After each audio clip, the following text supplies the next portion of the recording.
Boa tarde, sejam bem-vindos ao nosso programa da Tria, um programa onde nos encontramos para falar sobre você, a sua saúde mental, física e espiritual. Levar um pouquinho do nosso conhecimento para dentro da sua casa. Eu sou Josi Toigo, estou aqui com o Luan e nós trouxemos hoje uma convidada muito especial. Eu tinha muito anseio por conhecê-la, a Ana Reis. A Ana, ela é especialista em luto, traumas, emergências psicológicas. Ela tem a sua formação clínica e também comunitária dentro da psicologia e mestrado e doutorado em luto. E a Ana é a fundadora da LUSP. A LUSP, ela presta um serviço para todo o nosso estado e Santa Catarina, com 40 profissionais disponíveis no atendimento ao luto, traumas e emergências, há 25 anos. Então, é um presente que a Ana trouxe para a nossa sociedade nessa jornada de trabalho dela. É uma bênção, Ana, ter você aqui. Obrigada pelo convite. É uma honra, eu estava dizendo antes, né? Fazer um programa com mãe e filhos, juntos, né? Num tema tão delicado e que também é tão amoroso, né? A LUSP, ela nasceu, né? Ela é o resultado de uma necessidade que havia já lá em 1998 e do desejo de muitas pessoas também de poder cuidar melhor daqueles amores que fazem parte de nós e que nos constituem, né? Que para sempre vamos carregar conosco. Ana, eu tenho uma curiosidade. Eu gostaria de saber por que você se interessou por essa área, como que isso despertou em ti? Então, na verdade, eu entrei na psicologia para trabalhar com adolescentes, né? Essa era a minha ideia no início. E ao longo do curso, nossa família foi vivendo seus dramas, seus desafios, inicialmente num diagnóstico de câncer por leucemia da mãe, depois de próstata com o pai. E como nós sabemos, né, como estudantes na psicologia, a gente começa a pesquisar. E fui vivendo essa experiência e auxiliando a família e fui entendendo dentro de um contexto familiar, de uma história pessoal, não só naquele momento, mas também ao longo da vida, dos lutos que a própria família foi vivendo.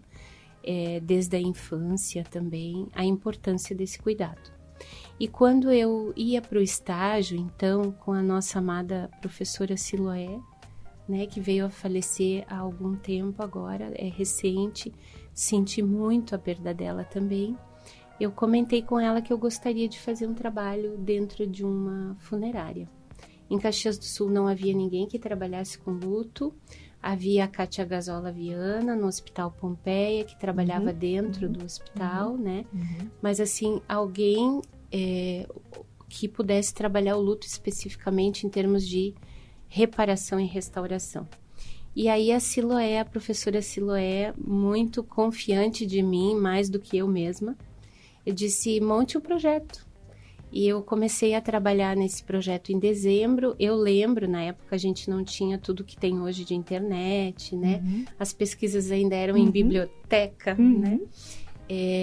Eu lembro de ter lido 48 livros, que eram os principais livros que estavam disponíveis no Brasil sobre luto.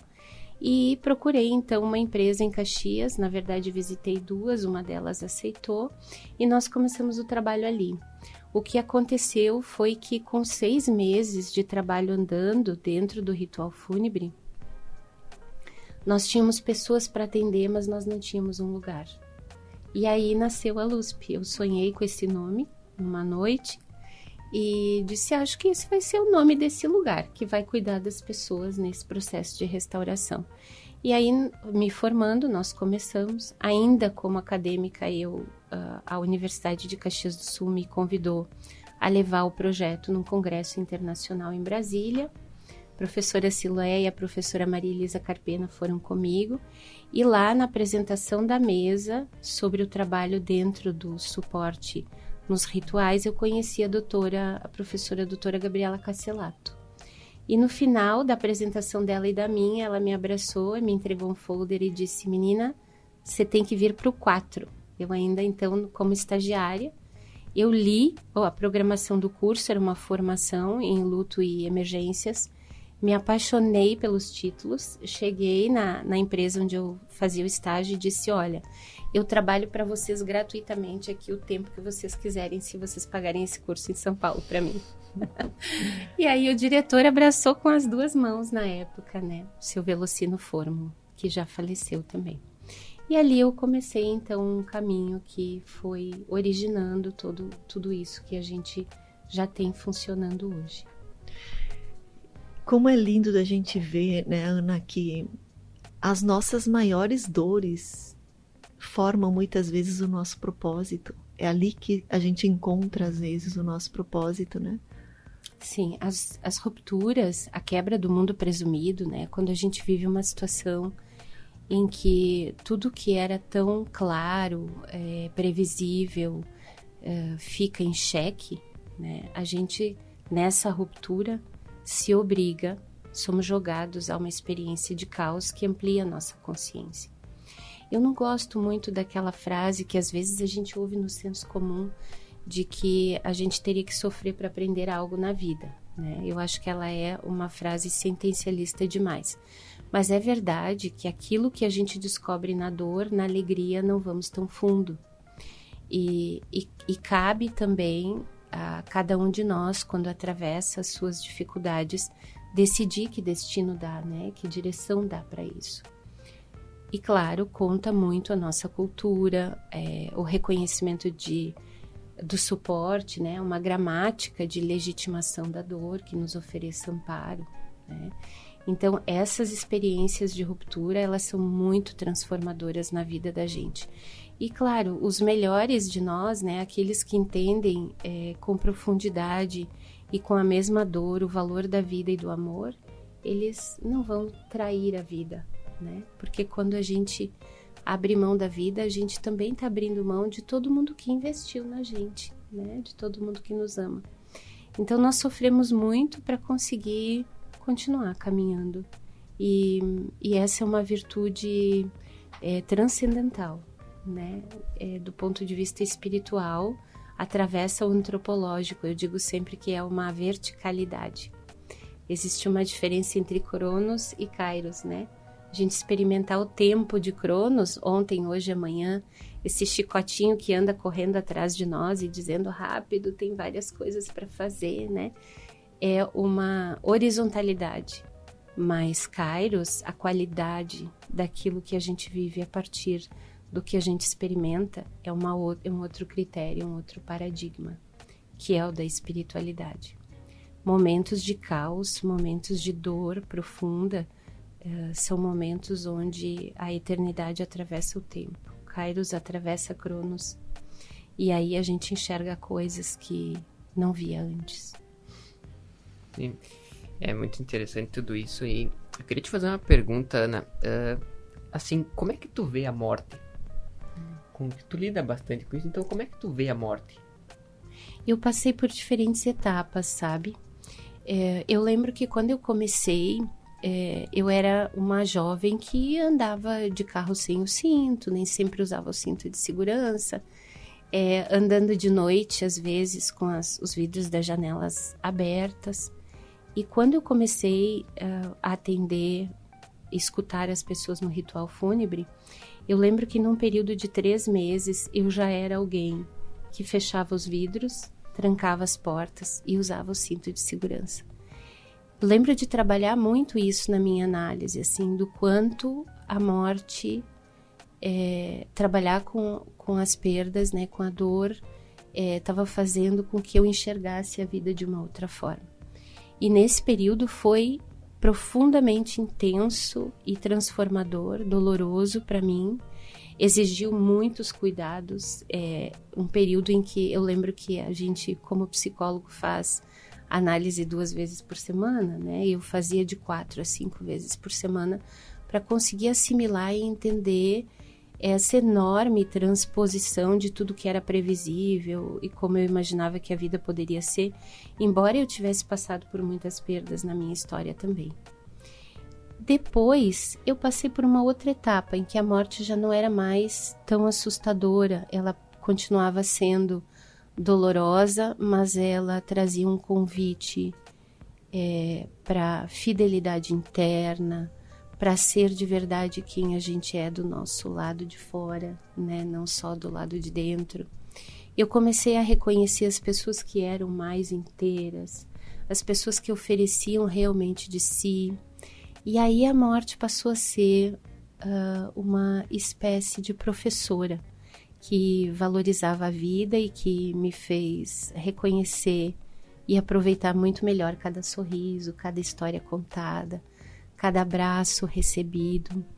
E eu sou muito grata hoje por entender que, na verdade, nós, como especialistas nessa área, a gente não trabalha com a morte, a gente trabalha com a vida e com o amor. Às vezes as pessoas dizem, nossa, né, nos cursos lá na LUSP, passamos sábados, domingos estudando, né, finais de semana de sol e a gente lá dentro estudando luto e recuperação. Às vezes as pessoas dizem, nossa, como que vocês foram fazer esse curso, passar esse fim de semana estudando essas coisas, né? Mas a gente não tá lá olhando para a tristeza, simplesmente. A gente está lá olhando para a intensidade do amor. Dr. Colin Parkes, que também já faleceu e que é uma referência nessa área, um psiquiatra inglês, um contemporâneo de John Bowlby, né, da teoria do apego, ele dizia, o amor, a dor da perda é o custo do compromisso de amar. O luto, ele não é uma experiência só emocional, mas sem dúvida nenhuma ele é repleto de amor. É disso que ele é feito. E a nossa alma também, né? A nossa alma é feita de amor. Então, eu sou, parece contraditório, né? Mas eu sou muito feliz de poder caminhar com as pessoas nesses momentos de transformação, porque eu experimento um pouco com elas o tamanho do que as nutre e do que as sustenta. Eu acho que, eu sempre digo isso, que tu encontrar a morte em vida é o maior presente que a gente pode ter. Eu digo pra mim assim, a melhor coisa que aconteceu na minha vida foi passar por um tumor no cérebro que me deixou muito próximo da morte, porque, que nem tu comentou, a gente vive uma vida muito de rotina, muito pensando no que não deu certo, no que deu certo, sem nunca internalizar as experiências. Sem nunca internalizar o momento, que é aquele, como é que é aquele do contrário do Cronos lá, que... Kairos, que do o amor. E realmente isso, porque uma coisa é inevitável. Um momento, pode ser hoje, pode ser amanhã, pode ser daqui a 10 anos, todo mundo vai partir. E a gente vai partir e a gente não tem como saber quando a gente vai partir. E eu acho que a gente olhar para a morte dessa forma, como um mistério, não tem como não remeter ao desejo de aproveitar o momento presente, porque é a única coisa que a gente tem, né? Por isso que eu digo que, assim, que esse encontro com a morte te faz inevitavelmente procurar sentido na vida, né? A gente deve escutar e valorizar muito a tua experiência, porque tu tá trazendo uma experiência, tu é alguém que fala de dentro, né, dessa experiência. Eu, às vezes, tenho uma bronca com essa questão do distanciamento e da aproximação da experiência, porque tu traz com uma clareza e uma profundidade, porque tu viveu isso correndo no teu tecido, né, no tecido da tua alma, no teu tecido humano. Mas, às vezes, no senso comum, a gente ouve as pessoas falando da morte com uma certa banalidade que desampara quem vive o processo também, né? Então, o reconhecimento da dor e das transformações é o reconhecimento de tudo aquilo que é valoroso e importante para nós. Se nós não reconhecemos os vínculos, menos ainda vamos reconhecer a dor e o sofrimento. Nós temos uma grande diferença entre o Oriente e o Ocidente, né, na questão do enfrentamento da morte. Aqui, a gente tem uma dificuldade muito grande de olhar para ela e quando olhamos, a gente tende a banalizar, né? Mas as pessoas que viveram uma experiência de ameaça real, elas conseguem entender a profundidade, o propósito e o sentido da sua vida. Numa crise, os valores se invertem muito, né? No Oriente, a gente tem uma cultura voltada para a valorização da vida, a partir de uma não banalização, mas de uma naturalização da morte. Não a morte como o outro lado da vida, né? Mas como parte da vida. E aí nós vemos, por exemplo, as crianças participando dos rituais, né? A gente vê que as pessoas conseguem cuidar melhor umas das outras porque não fica tão assustador, né? E aí eu sempre penso que quem passa pelas suas, como nós, né? Nós temos essa responsabilidade, assim, de mostrar para outras pessoas a importância da vida, das transformações, da fidelidade interna, do cuidado consigo, mas também com a natureza e com os outros, né? Não é uma ideia bonita ou filosófica, é uma experiência real, que é isso que tu tá trazendo. Eu depois, assim, de ter passado tão próximo, assim, e na hora que eu acordei da cirurgia, me vem muito claro isso, assim, que eu vejo a morte como a volta para casa de lugar, porque, assim, é uma coisa linda que, assim, a gente nasce aqui feliz da vida. Um bebê nasce cheio de luz, cheio de brilho, então ele vem de casa. As memórias dele de casa é muito palpável, para ele é muito nítido no corpo. E a gente vem para cá, para esse planeta aqui, se a gente tiver sorte, a gente vai passar 80 anos para uma experiência. Não uma experiência polarizada só de coisas boas, mas uma experiência de dor, de tranquilidade, de amor, de medo. Porque senão não teria sentido a vida, né? E eu acho que a morte é quando a nossa alma decide, assim, que deu da nossa experiência, a gente retorna para casa. Então eu passei também, logo depois que eu saí do hospital, eu tinha muito medo, que nem tu comentou assim, eu tinha muito medo de morrer. Qualquer coisa que eu me assustava, me deu até uns ataques de pânico na rua, assim, de medo de tomar um tiro, de ser soltado. E depois quando eu comecei a olhar a morte com essa naturalidade, com uma coisa normal da vida, uma volta para casa, automaticamente me tirou a preocupação. E uma mente sem preocupação, ela tá livre para viver o momento. Eu acho que tudo volta nessa questão de a gente aproveitar o momento presente, porque a vida é simples, de certa forma. A gente que preenche a nossa cabeça com um monte de coisa que distorce as expectativas que a gente tem. Só que a vida é uma coisa simples, vem da questão de a gente conseguir aproveitar esse momento, né? Tô sobrando aqui. Então eu vou entrar com perguntas, Ana. Quando nós falamos em luto, o luto ele é muito mais do que um luto pela morte, né? Uhum. Podemos pensar que passamos por vários processos de luto durante a vida. Eu gostaria que tu falasse um pouco sobre os tipos de luto, porque eu acho que é muito importante a gente levar para o ouvinte os tipos de luto e também um pouquinho sobre as fases do luto, porque isso vai fazer com que a pessoa, quando está passando por alguma perda, identifique o seu processo, respeite seu processo e compreenda ele como um processo que precisa ser vivido com mais leveza. Porque muitas vezes a gente, não sabendo disso, a gente fica brigando contra aquela dor, né? Ou minimizando ou negligenciando. Então eu estou colocando duas perguntas numa. Fala um pouquinho sobre os tipos de luto e sobre o processo em si. Então, abraçando também aquilo que tu trouxe agora, né, há pouco, a tua experiência e a tua contribuição para nós aqui agora, ela é iluminada por esse processo de transformação, onde o luto da quebra de um mundo presumido, né, uma travessia de uma doença tão séria, tão grave na adolescência, se torna uma experiência emocional corretiva e iluminada, te traz maturidade e tu encontra um outro lugar na vida a partir dessa crise, né? Mas a gente não chega aí sem passar por um processo muito doloroso, de medo, de angústia e um conjunto de sintomas naturais e normativos, né? Não houve uma morte, né? Mas houve muitas perdas. Então nós podemos sim pensar num processo de luto que não necessariamente se caracteriza pela morte de alguém. Por exemplo, aposentadoria é um processo de luto, de reconstrução de vida, uma separação conjugal, o luto por uma realocação, migração e imigração, né? A gente vê hoje a dificuldade que tem os migrantes de adaptação nos seus países. Uma crise financeira que muda o lugar social e econômico daquela pessoa, daquela família. mudando também a forma como enfrenta a sua realidade, reduzindo recursos, né? O luto é um processo de transição biopsicossocial.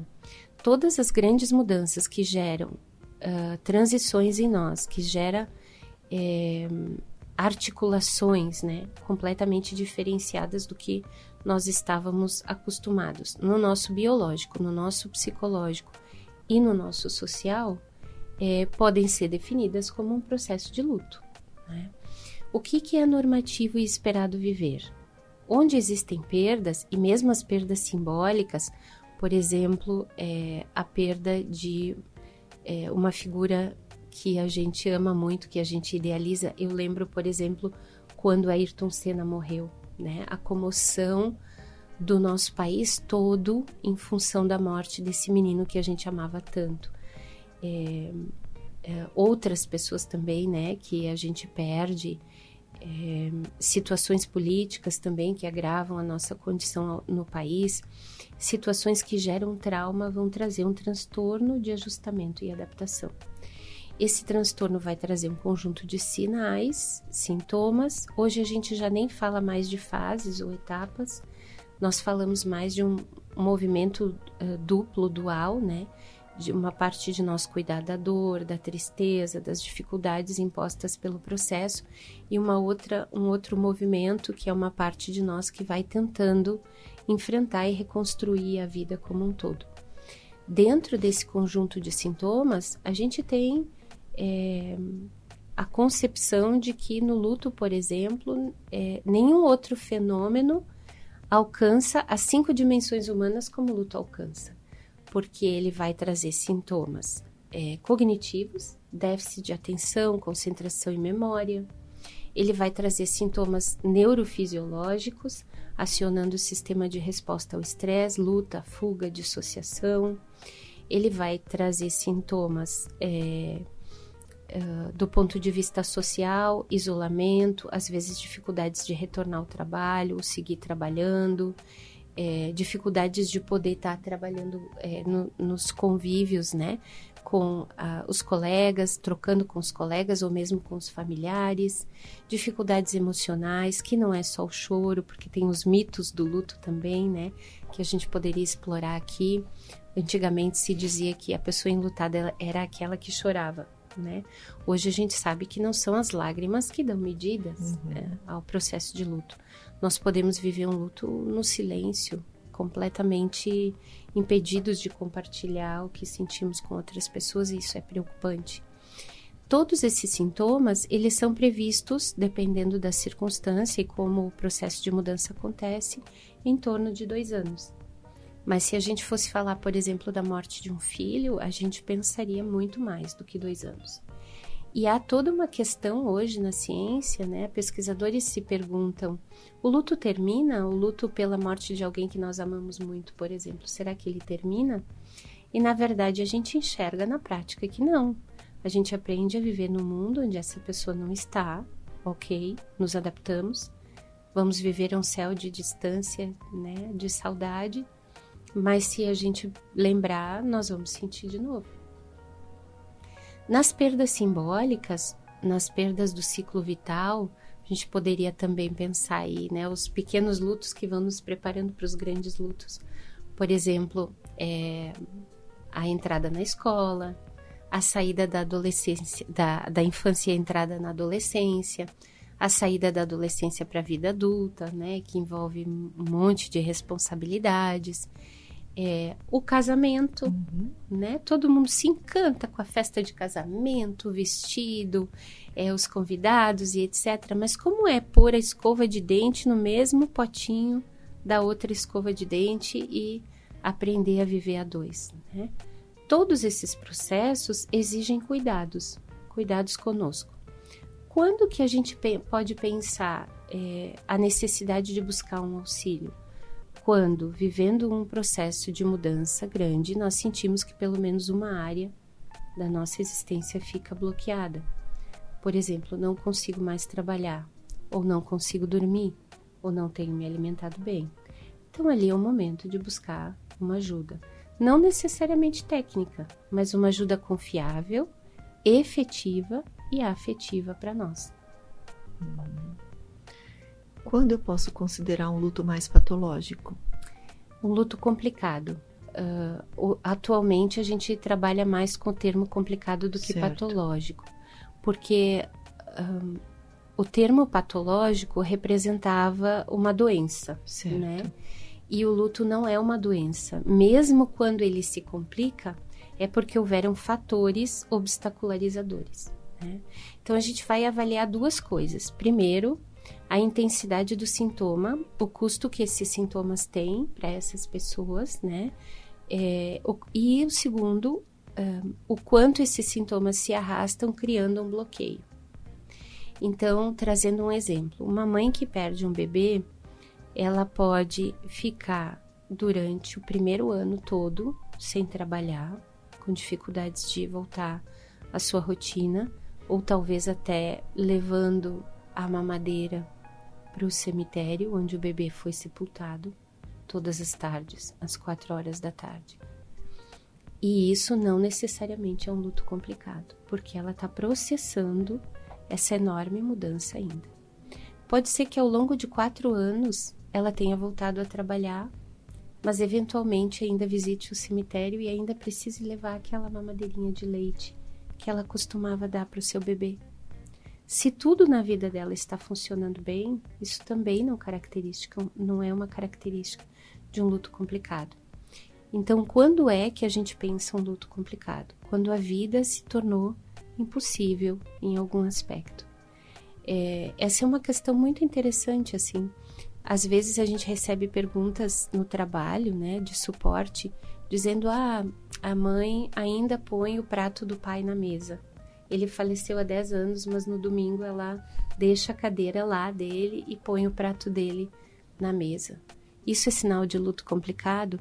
Se a vida dela na família e a sua própria vida é saudável, não é. Então a questão é o cuidado para não diagnosticar uma complicação onde na verdade o que existe é uma insuportabilidade social ou familiar. Né? Esses cuidados que a gente vai, então, caminhando e pensando juntos. Né? E sobre isso, Ana, a gente percebe muita dificuldade das pessoas em torno de suportar a dor desse enlutado, querendo tirar ela meio que à força, né? Fala um pouquinho para nós sobre isso. Hoje é o maior problema que a gente tem socialmente é o reconhecimento dessa gramática, né? A gramática manter a gramática da esperança, né? Mover as estruturas de amparo andando, né? Como é que a gente ajuda as pessoas a se tornar acessíveis, responsivas, seguras, confiáveis na rede de suporte e apoio. Nós enfrentamos, desde que a morte foi medicalizada, né, na virada dos séculos com o desenvolvimento tecnológico, porque antes ela era território, digamos assim, da espiritualidade, da religiosidade, nós sofremos ainda a inferência da ideia de que o sofrimento, a tristeza, as lágrimas corresponderiam à vulnerabilidade, fracasso, fraqueza. Sem dúvida nós somos vulneráveis. Na vida a gente constrói constrói certezas em terreno pantanoso. Mas é diferente quando a gente enfrenta isso, né? Toma consciência sobre isso e sofre as suas mudanças, as suas transições. Nós precisamos que os vínculos sejam reconhecidos, que a dor seja reconhecida, que se possa abrir um espaço e um tempo para a dor. O sofrimento, ele não está aí para nos exterminar, ele é inerente à vida, ele está aí para nos fortalecer. Essa perspectiva pressupõe que as pessoas sejam tolerantes e capazes de se aproximar de outras que estejam vivendo suas mudanças.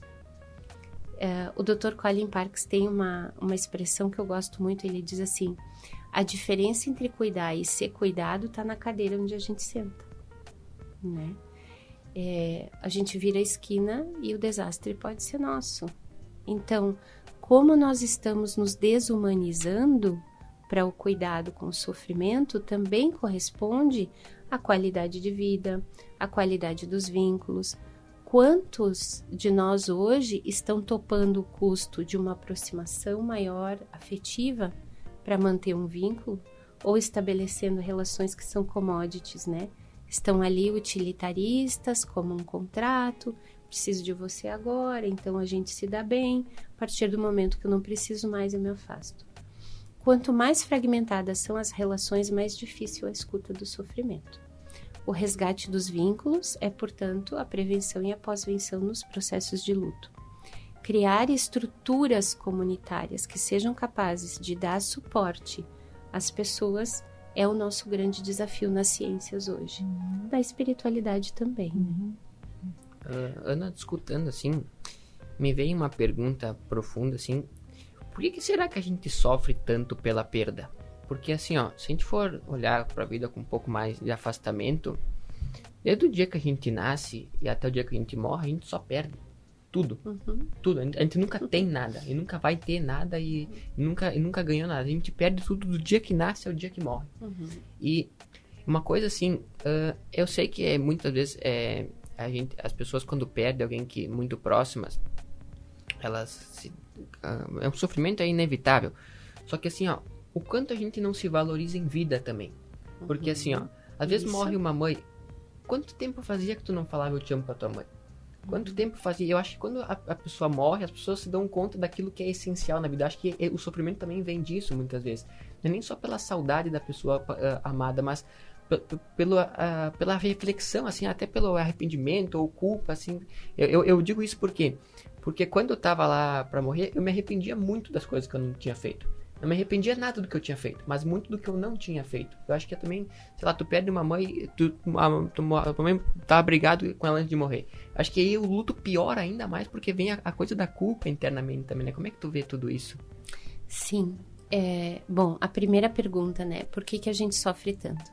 A gente sofre porque a espécie humana, ela sobreviveu de século a século. A gente, desde que caminhava de 4 até que passou a caminhar sobre 2 pernas, nós sobrevivemos graças aos grupos, graças às redes de apoio e proteção que nós desenvolvemos ao longo do tempo. Nós somos uma espécie nominada no vínculo. Não existe nenhum outro melhor remédio para estresse e trauma do que alguém com quem a gente possa contar. Foi isso que nos trouxe até aqui. Essa experiência de travessia na dor e no caos que não responde apenas em luta, fuga ou dissociação, disparate, né? Distanciamento. Responde a partir do pertencimento. Responde como um grupo de pessoas que nos cuidam como um clã que a gente pertence, um bando que a gente pertence. É uma resposta em bando. É isso que fez a nossa espécie chegar até aqui. Nossas famílias são os nossos clãs.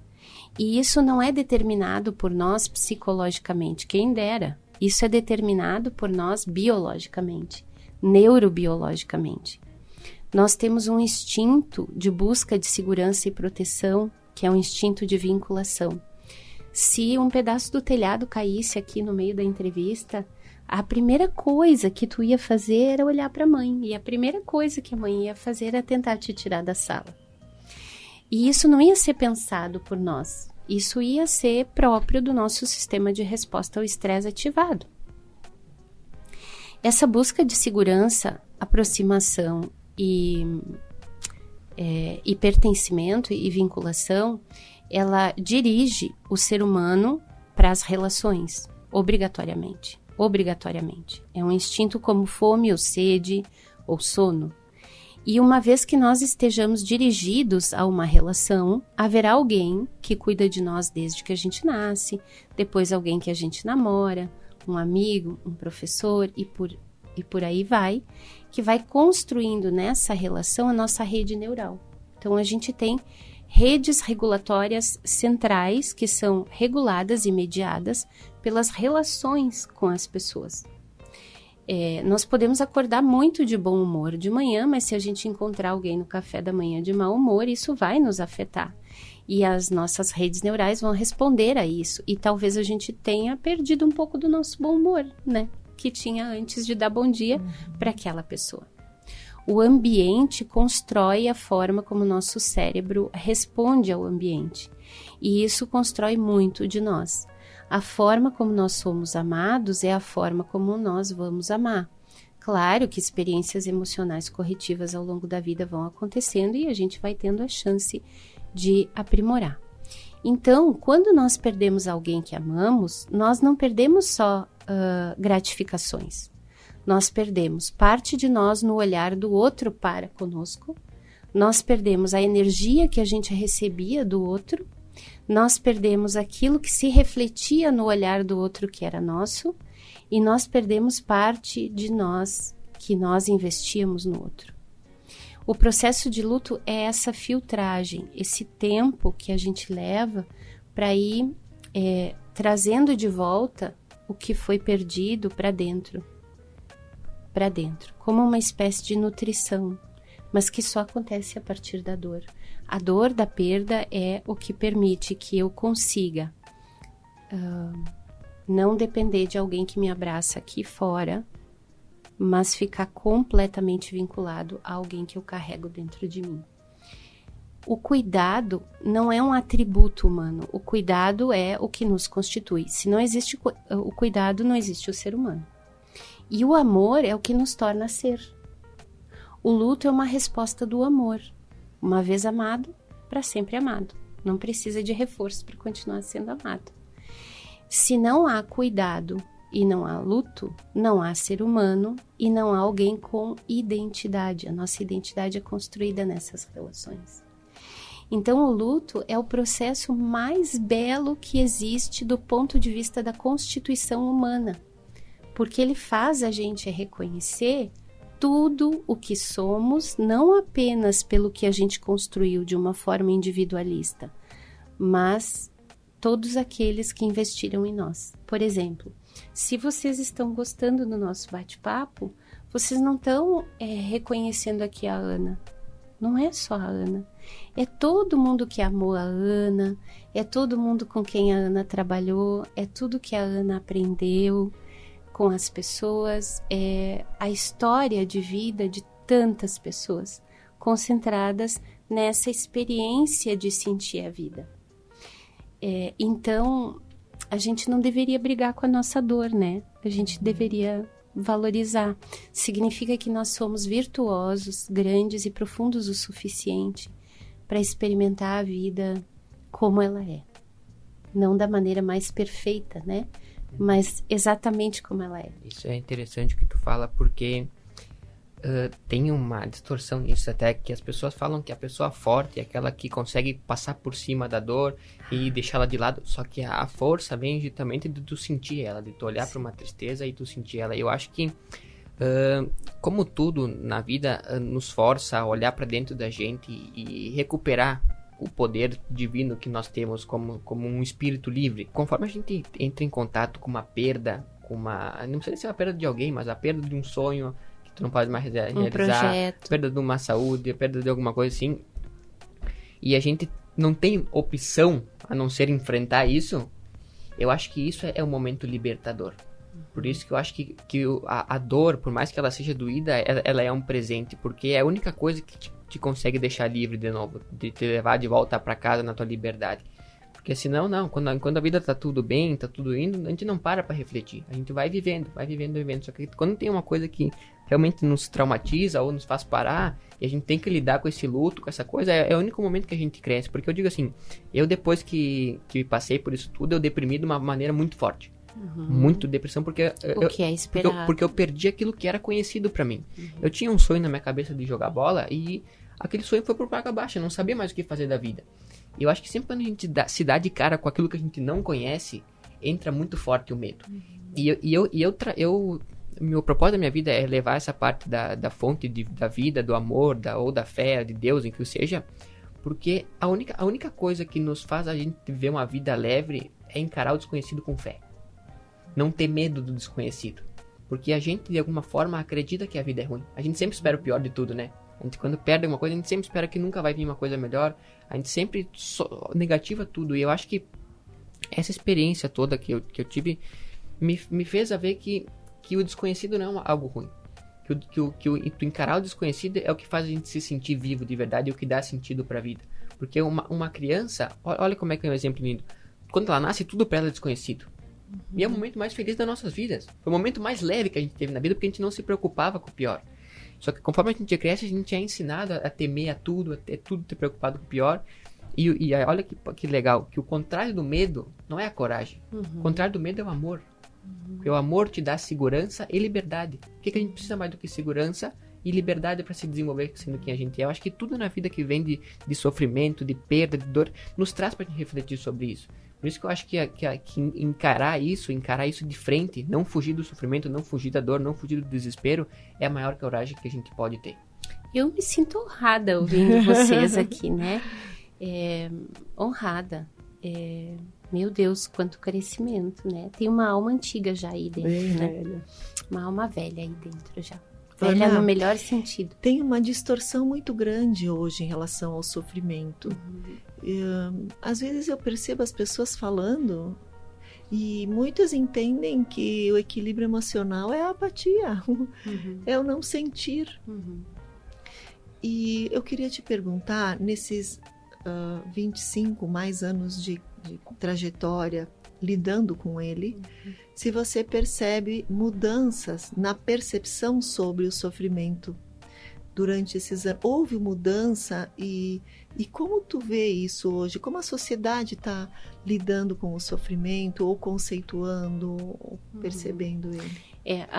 A gente tinha, né, um período em que o sofrimento ele era oportunidade de mergulho, né? Que é isso que tu estava trazendo antes. Hoje nós temos uma ideia de superação, de fato.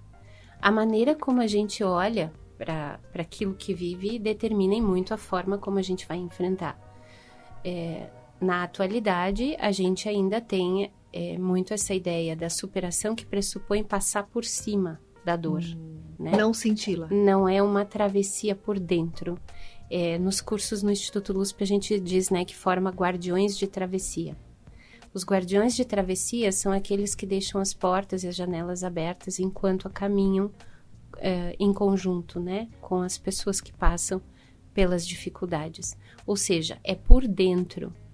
Se eu enxergo a partir da influência social que eu devo superar, eu vou ter muito mais dificuldade de entrar no processo de luto como deveria ser, né? E quem não entra por inteiro não consegue sair. Então, os sintomas vão ficar aí. E a gente tem 3 respostas diante de um luto que podem acontecer. A melhora, um luto saudável, uma boa elaboração, fazer mais do que sobreviver, reinvestir na vida, né? Tornar-se alguém que se fortalece no processo, que é isso que tu dizias. A segunda é adoecer e a terceira é a própria morte. Né? Como a gente pode caminhar considerando a influência social em relação ao sofrimento? Nós precisamos legitimar a nossa própria experiência de dor e sofrimento. Atualmente, nós não vamos conseguir isso do nosso lado de fora. Até porque se a gente fosse pensar, por exemplo, os rituais fúnebres, eles estão muito mais encurtados, né? A questão da cremação e da dispersão das cinzas é um passo sem volta. Mas então se questiona qual é o lugar sagrado onde se pode colocar as cinzas. Isso sofre a influência dos nossos tempos, né? Há um tempo atrás eu acompanhava uma situação contada por uma pessoa em que as cinzas do pai foram colocadas num parque onde ele costumava sentar num banco na parte da manhã e ele gostava muito. E quando a família fez esse ritual e estava indo embora, um cachorrinho estava lá fazendo xixi em cima das cinzas do pai. E isso agrediu profundamente, eu só posso imaginar, essa família. Mas o que é isso? Isso é um sintoma de uma desconstrução da sacralidade, do sagrado. O que é sagrado hoje para mim, para nós, enquanto sociedade também, né? Qual é o espaço sagrado em que eu colocaria algo que eu amo tanto? né? Então, tudo isso vai ao encurtamento dos rituais, a questão da dispersão das cinzas, às vezes sem muito pensar. Tudo isso, a dificuldade da escuta de alguém que sofre, vai dando sinais para nós de um resgate que a gente precisa fazer, né? Que também é um olhar em que o luto nos ensina. Nós temos que fazer esse caminho de volta, é urgente para nós isso. É muito interessante isso que tu fala. E pegando aquela questão do sofrimento que tu estava comentando antes, eu acho que a gente, que nem tu comentou, parece que a sociedade te influencia a passar por cima das coisas como se tivesse um lugar para chegar. Como se tivesse uma meta aqui, um negócio chamado sucesso, e tu tem que passar por todas as pedras para chegar lá. Só que a vida, querendo ou não, é uma eterna jornada. Não tem objetivo fixo, não tem meta, não tem o que a gente possa alcançar. A gente já tá onde a gente precisa estar. E eu percebo que assim, o sofrimento verdadeiro vem da gente resistir àquilo que a gente não gosta tanto. Tipo, por exemplo, o sofrimento não tá na tristeza, mas tá na resistência à tristeza. Não tá na dor, mas na resistência à dor. E a minha pergunta é assim, ó, por que a gente tem tanto medo da dor? Por que a gente tem tanto medo do sofrimento? Por que a gente tem tanto medo de perder alguma coisa? Que daí eu volto àquela questão que eu falo, porque a gente não tem fé, a gente não tem esperança, a gente não acredita que isso é pro nosso bem. A gente não acredita que tudo que acontece na nossa vida leva ao nosso crescimento e tem um propósito de amor por trás. A vida nos chacoalha até que a gente faça esse resgate interno. Então, a gente vê muito essa questão do sofrimento como uma punição, né? Até as pessoas, a gente vê alguma pessoa doente e fala, você deve ter feito muita merda pra estar doente. Não pode, deve ter feito muito. Só que não. Só que eu acho que é a maior prova de amor, que a maior prova de que tem uma força maior nos guiando é quando eles chacoalham a nossa vida.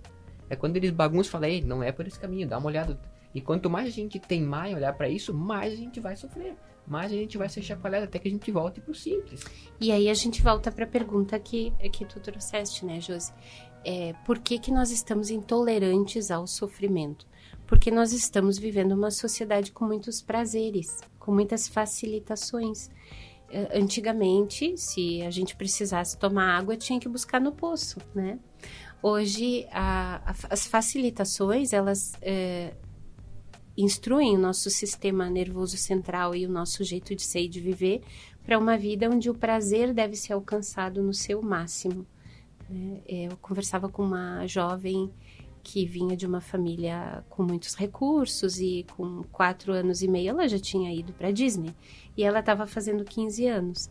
Então ela já tinha ido para Grécia, ela já tinha ido para Disney, ela já tinha ganhado tudo que ela gostaria, ela tinha uma mesada alta e aí ela dizia, o que eu vou fazer na minha festa de 15 anos? O que eu quero? Eu não sei o que eu quero, porque o que seria mais legal de tudo? Né? Quer dizer, a gente vai aumentando o nível de busca de satisfação e prazer e o que é constitutivo, que nos faz pensar, que nos faz com que a gente seja mais tolerante, a dor e o sofrimento vai ficando para trás. E quase parece que aqueles que perdem são pessoas extremamente frágeis, quando na verdade são aqueles que nos ensinam, né? Porque é com as pessoas que realmente passaram pelas suas que a gente aprende. Eu tô aqui aprendendo contigo, né? Com vocês. Nós não somos, não vivemos no mundo absoluto, nós vivemos no mundo relativo.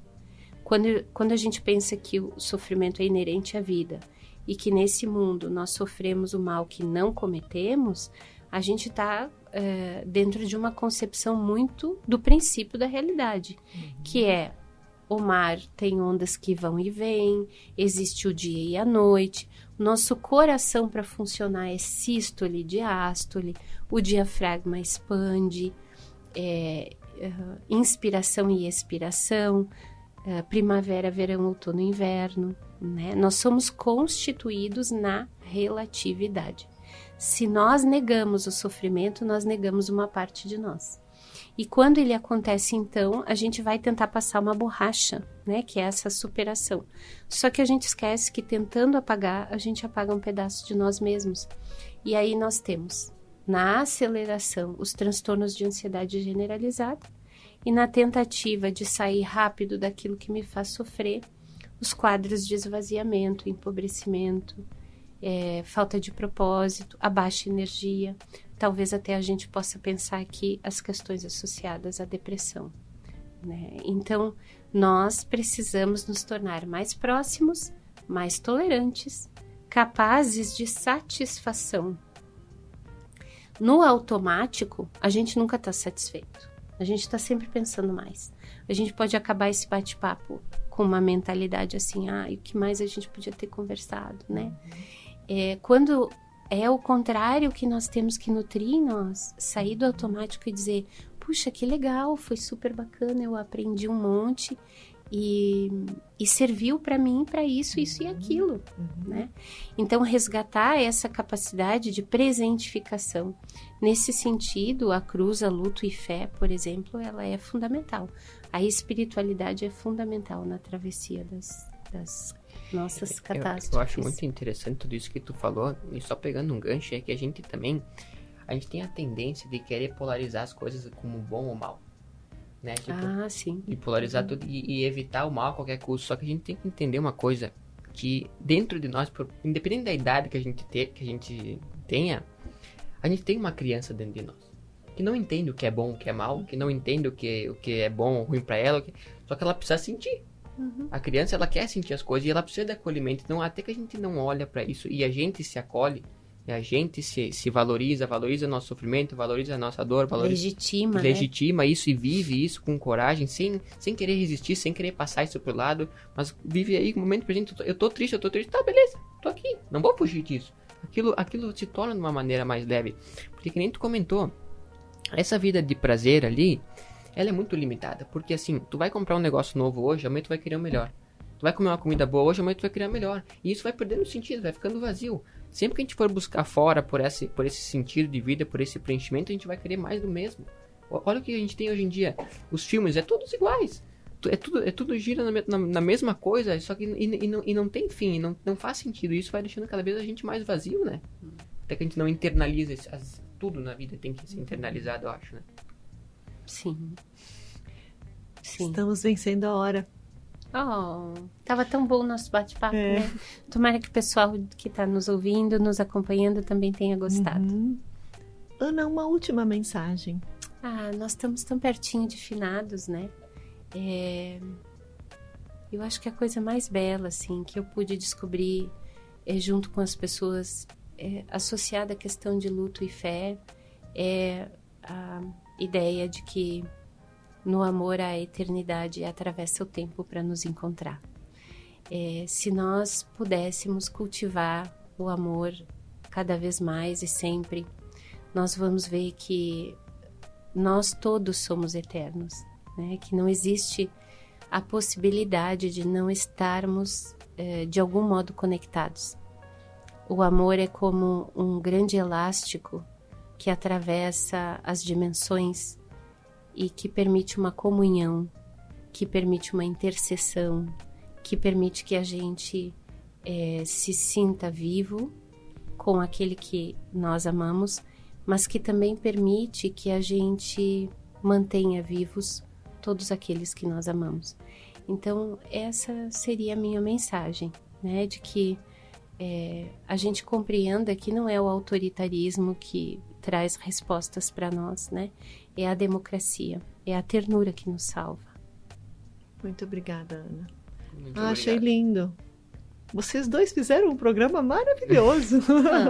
Que amor, obrigada.